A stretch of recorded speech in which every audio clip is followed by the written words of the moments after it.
Karina Crisostomo. Karina Crisostomo is an educator herself, teaching about personal effectiveness, psychology, assessment of student learning, child and adolescent development in the De La Salle University. Prior to becoming a faculty member at DLSU, she was a personality development facilitator in the Fashion Academy Manila and John Robert Powers International, where she trained students for image enhancement, including poise, power, power dressing, and body alignment, as well as voice communication and personal growth. Karina is currently the Managing Director of Global Image Management. Take down notes on managing stress from Karina Crisostomo. Hello, good morning everybody. We all know that this pandemic has brought about changes with the way we do things. And of course, kasama po dito ang pag-conduct natin ng ating mga classes. So the whole country, actually the whole world, has moved from traditional face-to-face learning environment to online distance learning. Students and teachers alike are going through major adjustments. And as teachers, we create our modules. We try to let our lessons fit the online learning environment. For our students, you have been adjusting the way you learn virtually. And given all of these circumstances, we cannot deny that these have brought about some stresses in our lives recently. So how have you been? How has the past months of online learning been for you? Kamusta na po kayo? Have you been feeling quite stressed, tired, given marami kayong mga homeworks, mas marami ang mga asynchronous tasks ninyo that you have to complete, di ba? Or amidst everything, you feel good, you feel relaxed, although the pandemic is just right around the corner, but then you're feeling at peace, more or less. So stress ka ba? Relax ka ba? Given this whole situation that you are in right now. So regardless of whatever your answer is, it's okay. I know that there are good days. I understand sometimes we have good days, we have bad days. But then on those bad days that we're feeling quite stressed, a little bit anxious, depressed, or tired, especially for the online learning, it's just a matter of getting to know what we can do given those stressors. Ano ba ang mga stressors na na-encounter natin given the online learning experience? So some of these things you might have been experiencing, especially for our students. Number one dyan, ayan, unreliable internet connection. You know, this is the Philippines. I'm sure you're aware of that. We may be one of the countries with a lot of issues, or perhaps mabagal ang ating connectivity dito sa Pilipinas. Perhaps some of you are also experiencing yung challenges when it comes to sustaining interest or maintaining the attention during synchronous sessions. You know, studies have shown na yung longer time in front of your device or in front of your laptop during a synchronous session or an online discussion may not always be very good for the level of interest and attention span of students. Some of the students, perhaps, na-experience nyo yung kaunting stress dahil sa pagko-complete ng mga asynchronous tasks ninyo. Sa totoo lang, ang principle kasi ng online learning is there's more asynchronous tasks than synchronous tasks. And given that there's more asynchronous tasks, it's another adjustment for the students on how to self-regulate their learning. Perhaps, some of you, kasi nga, you are taking maybe around 10 subjects, 11 subjects for this school year. Hindi nag-adjust yung number of subjects this school year kahit nag-shift tayo to online learning. You might be experiencing information overload. Some might also be experiencing yung lack of resources. May they be financial, may they be resources in relation to the materials, the technology that you need to complete your requirements. Given kasi itong lockdown natin, itong quarantine situation natin, hindi naman basta-basta makakalabas tayo para makabili ng mga materials na kailangan natin to complete our school requirements. Some of us, we might have some issues with our devices, issues with technological knowledge. So all of these are resources that might also cause some stress for some of the students and even the teachers alike. And of course, some of you might be missing your friends, your classmates, yung kwentuhan sa classroom with your classmates, yung pag-i-interact natin with our friends in school. I'm sure all of you can relate to this. Nami-miss nyo ang inyong mga kaklase, mga kaibigan ninyo, and even some of your family members that you do not live with. So all of these can be a source of our stress, especially for the students during online learning. Why is it important to point out or to acknowledge ano tong mga stressors na ito? That is because marami din siyang epekto sa atin. It might lead to decreased attention span. It might lead to poor decision making, especially in school. Some of us, some of you might be experiencing difficulty in concentrating or focusing with your tasks. Some might be feeling quite sad, depressed, tired, exhausted. And of course, there will always be physical effects of stress. So your physical health may definitely be affected too. But do not worry, there will always be ways to manage all of these stressors. There are tips that I can share with you today on how you can manage your stress, especially in online learning. First, focus on what you can control and let the rest go. Ano meaning nito? Hindi lahat ng bagay kaya natin kontrolin. Hindi lahat ng bagay kaya nating problemahin. Because in reality, hindi naman lahat ay may kaagad-agarang solusyon. So what are these things? Some of these things na hindi natin kayang kontrolin. One, pandemic. Itong sitwasyon natin, itong pandemic na situation that we are all in right now, it may take some time for it to completely be resolved. But for now, this is what we have, this is what we are facing, and it's not something that we can immediately control. Number two is internet connection. So I know every now and then during your synchronous tasks or synchronous sessions, nawawala or napuputol ang session ninyo because of internet connection issues. So again, that is something that we just have to wait out. Sometimes, I know it's a challenge, I know it's annoying, nakakainis minsan, but then it's something that we can just wait for and something that we also cannot control, unfortunately. Brought about by the pandemic, andyan ang online learning. Online learning is something that we are all experiencing right now. And we may not control the existence of online distance learning right now, as this is brought about by the situation. But then what we can control, however, is how we study, right? How much time can we dedicate to our school, to our studies, to our homeworks? We can also control eating habits. How much healthy or unhealthy food do we take in? We can also control the way we limit social media use. I know sometimes nakaka-stress din yung pagbabasa natin o panonood ng certain shows or videos in social media. So it is also our choice. It is something that we can control kung magbababad ba tayo sa social media o hindi. And our attitude. Our attitude is something that we can definitely control.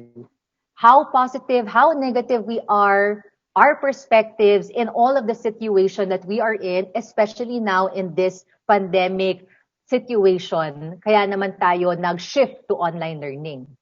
So you see, some things we can control, such as study time, eating habits, our attitude, social media use, and other behaviors. But there are things like the pandemic, the online learning, our internet connection, that we just have to learn to let go.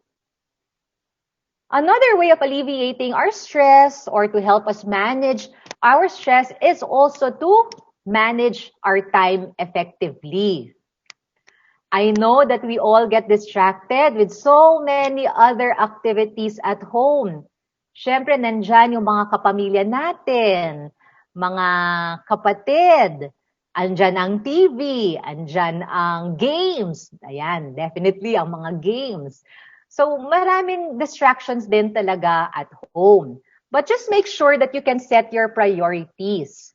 For example, may mga big project ka sa school, may mga school requirements, papers. You need to give them sufficient time, maybe in the afternoon, to complete them. Allot time for play, rest, eating, sure, pati net surfing, and of course, bonding time with your family.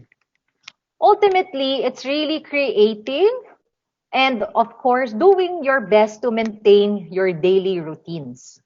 At least in this way, you get to make sure that you get things done properly and that you won't end up cramming at the end. I know for some of us, pag nagka-cram, di ba? Nagka-cram the night before the submission, you get really, really stressed out and this can affect your output. It is also very important to stay connected. Kahit online na lahat, we can still video chat with our friends, our family members that we cannot personally be with right now. Yung sense of connection with others, yung sense of being able to still interact, kahit virtual man lang yan, is still important for our mental health and for our personal growth. In this way, we are still able to socialize and keep up with our social relationships. If there are things that you need help with in school, make sure to approach your teacher and ask for help. Huwag kayong mahiya. Your teachers, I know, and also the teachers out there, I know you're doing your best to really make this situation a fulfilling pa rin. You're maximizing the online learning opportunities in order to help our dear students. Kaya mga students, huwag kayo nang mahiya. Approach your teacher kung merong mga questions about this, about the lesson, about the requirements. Do not be shy to ask for help. Our teachers usually provide consultation periods, and that you can also email them during those periods for your concerns. Actually, not just teachers, no? Maybe you also have some friends, some family members, anyone that you know that you can also contact to ask help, especially when it comes to your school requirements or activities. Given some of us, we have a really, really hectic schedule, we also need to take a break. This is what we call study break. So you can do this by leaving your laptop, your cell phone, or any device. Go out, get some fresh air, or maybe stretch your legs for a bit. It is also good for our health to take in some sunlight.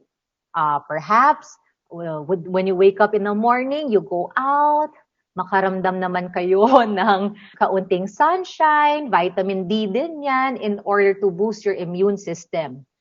It's very important to pause, to take some time off, to have a break every now and then, as if re-energizing ourselves in order to carry on with the things that we have to do in school. So, katulad ng nandito sa slide, keep calm and take a study break. But of course, remember this, if our body is not healthy, our mind will not be healthy as well. That is why, take care of yourself. Sleep at least 8 hours every night.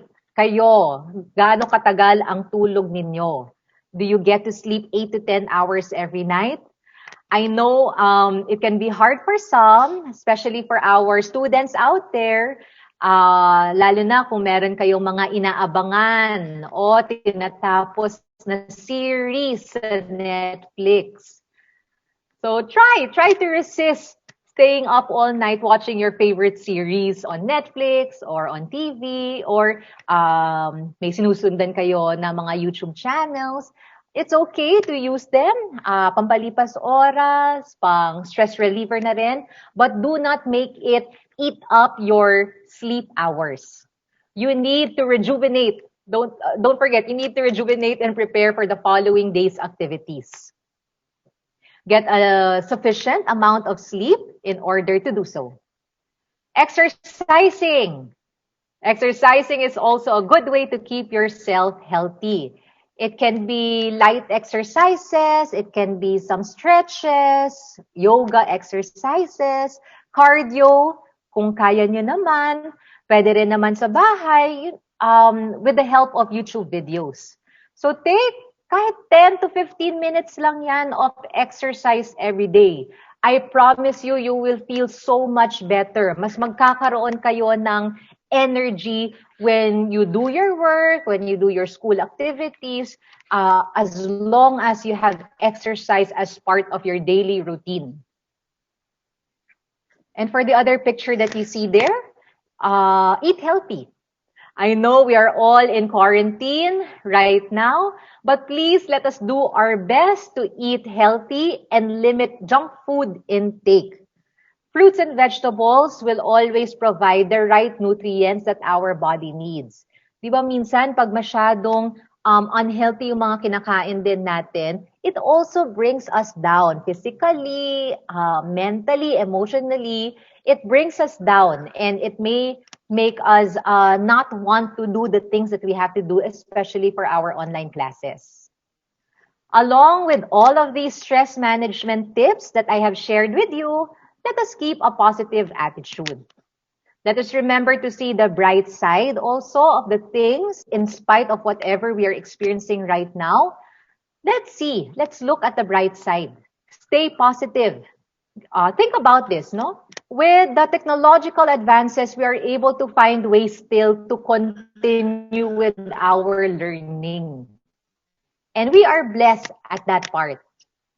And continuous learning, if you ask me, is something that our mind and body really needs. Of course, do not forget to pray and seek guidance and support from God. So all of these, ultimately, ang pagmamanage naman talaga ng stress is really how we respond to the situation proactively and positively. I would like to share this line with all of you. Remember, it is not the situation, but it is how one responds to the situation that determines the quality of one's life. We cannot stress over and over about the same things without feeling bad, feeling hurt, feeling anxious, feeling depressed. So why not look at the situation that we are in from a different perspective? And perhaps when we are more proactive, solution-oriented, mas positive ang mindset natin as we face every situation, we might also improve our well-being or the quality of our life. Practicing these ways and tips to manage stress, I'm sure you will be able to not just survive, but enjoy your online learning experiences. For both our students, our teachers out there, this is take this as a new adventure for you. For our teachers especially, take this as an opportunity for you to innovate yourselves as educators. Alam ko pong kayang-kaya ninyo ang challenge na ito and that you will be successful in what you do as educators. For the students, keep going. Push lang. Push lang ng push. Remember all of these tips. Remember these ways to help you manage your stressors. And you too will also be successful in your learning experiences. So with that, thank you very much. Good luck and God bless to all.